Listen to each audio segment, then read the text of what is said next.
निकाली निकाली कान पनि बोइरहेको नि सुन्दिने के खाना बनाइस् अब आफ्नो घर जत्थेर आयो नि के कुरुक्क खाना निकाले गाडी गएर खाना लिएछ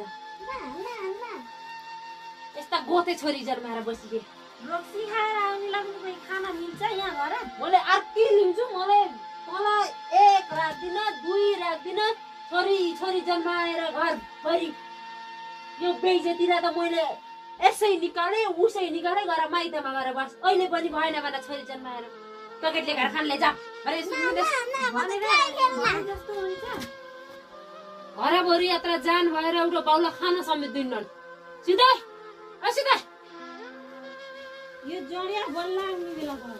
चामल खान्छ कोही यहाँ चामलै छैन कोही हे त अन्नले सरप छ र यो चामलहरुको यो चामलै छैन यिनी गोडा दुई त भने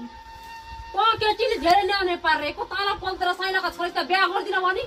कुरुक्क त्यहाँ गएर काम गरी बसेस् अब त गएर गेटी बाल्न खोल्न खानी भइस्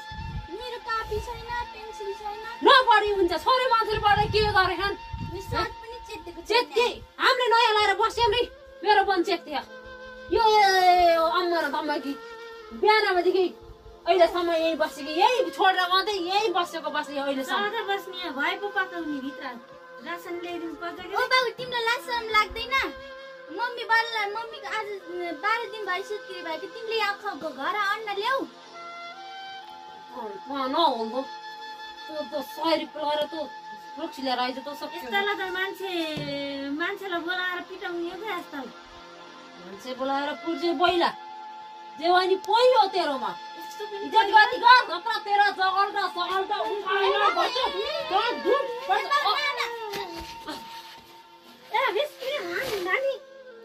म छोरा छोरीको हेला भएन के अझै पनि म हेला भएन यो जडेला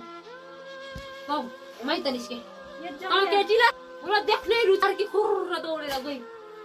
घरमा चामल छैन भने जस्तो चामल के हो यो टिप ए जडेला टिप्छ पिट पल्तर एक मना चामल ल्याएर भात बस्छ अरू थाहा भएन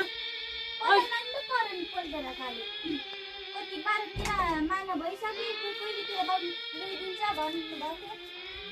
रक्सी त खाँदैन नि